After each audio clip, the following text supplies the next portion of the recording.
All right, today we are diving into one of the most fascinating and honestly kind of baffling stories in the entire Hebrew Bible, the Book of Numbers. It's this epic tale of hope and rebellion, and it's all about a journey that goes so wrong it's almost hard to believe. So let's get right into it.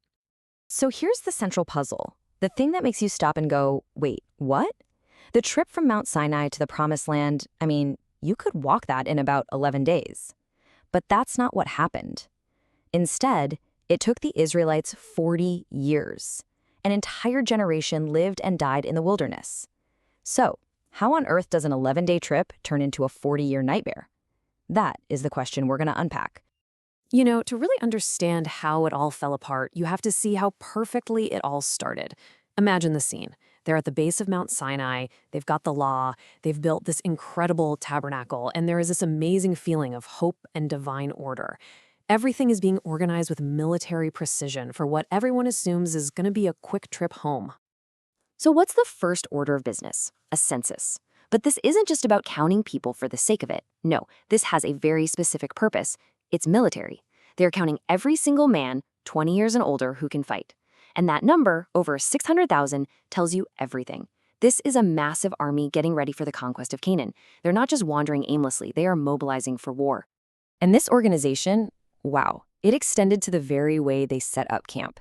It wasn't just a random collection of tents. The 12 tribes were arranged in this very precise strategic formation. You had the strongest tribes at the front, the vanguard, and at the back as the rear guard. But look at what's in the absolute middle, the tabernacle, God's presence. This layout is a powerful visual. God was supposed to be at the literal center of their entire national life.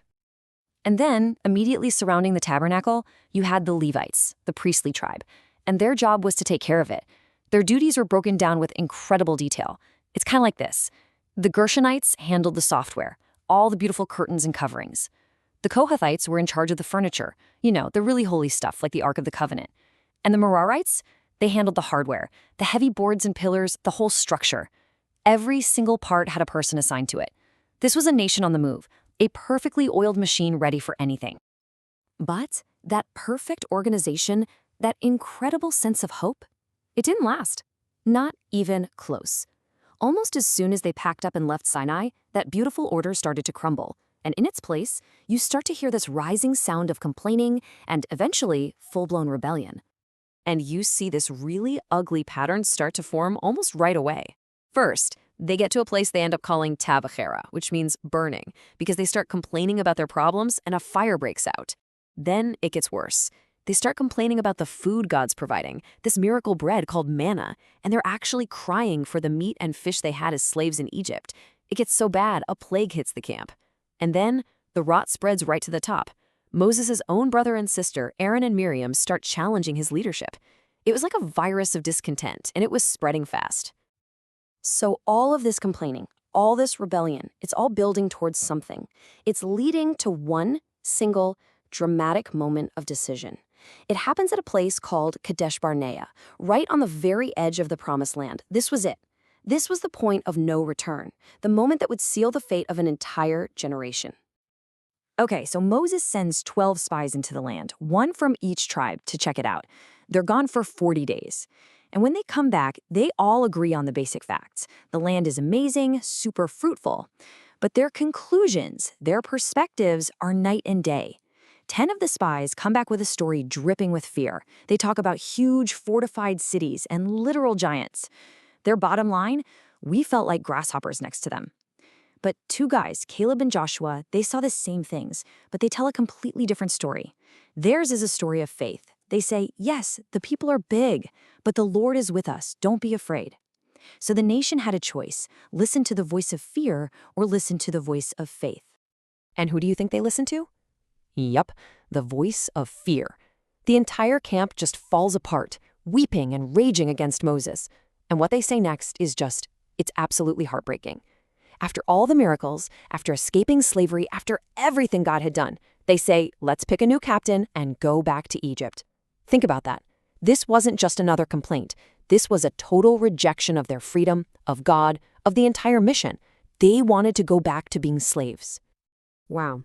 That decision at Kadesh had immediate, devastating consequences.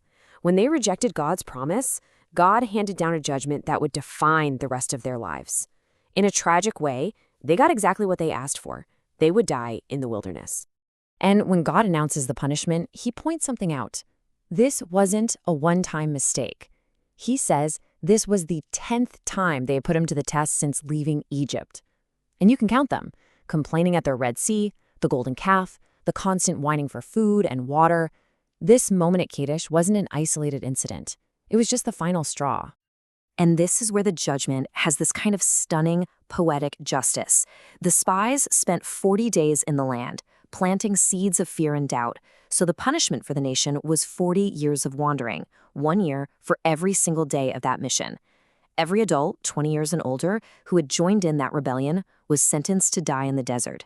They would never, ever set foot in the land they were too afraid to enter. And let me tell you, this judgment was absolute. No exceptions. Years later, toward the end of the 40 years, the people are complaining about water again. God tells Moses, just speak to that rock and water will come out. But Moses is fed up. He's angry. And instead of speaking to it, he hits the rock twice and yells, "Must we bring water out of this rock for you?" In that one moment of anger, he disobeyed a direct order. And worse, he took credit for God's miracle. The consequence was brutal. Even Moses, the great leader of the Exodus, was banned from entering the Promised Land. But the story doesn't just end there, with failure and death in the desert. As those 40 years finally come to an end, and that old, rebellious generation passes away, the whole focus of the story shifts. It zooms in on their children, a brand new generation that's about to get the chance their parents threw away. So, just before they are about to cross into the land, a second census is taken. And just look at these numbers. It's incredible. After 40 years of plagues, judgment, and life in a harsh desert, the number of fighting men is 601,730. It's almost exactly the same number they started with. It's this powerful statement that even though God judged the sin of that one generation, he never broke his promise to the nation. He preserved them. And you start to see a new kind of character emerging in this younger generation. There's this story about a young priest named Phineas. A terrible plague breaks out because some of the men are getting involved in pagan worship. Well, Phineas doesn't just stand around and complain. He takes decisive, passionate action to stop the sin in its tracks. And the plague stops. His zeal is the polar opposite of the whining and weakness of his parents' generation. It's a new day. And so the book brings this whole 40-year period to a close with this incredibly stark summary. That second census confirmed it. God's word came true, right down to the last person.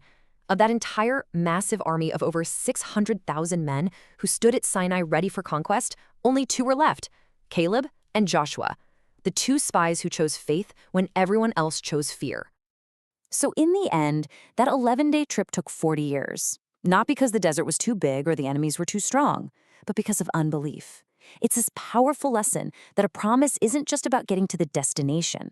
It's about the journey of trust you have to take to get there. And that kind of leaves us with a question to chew on, right? How does a generation's perspective, our perspective, end up shaping its and our ultimate destiny?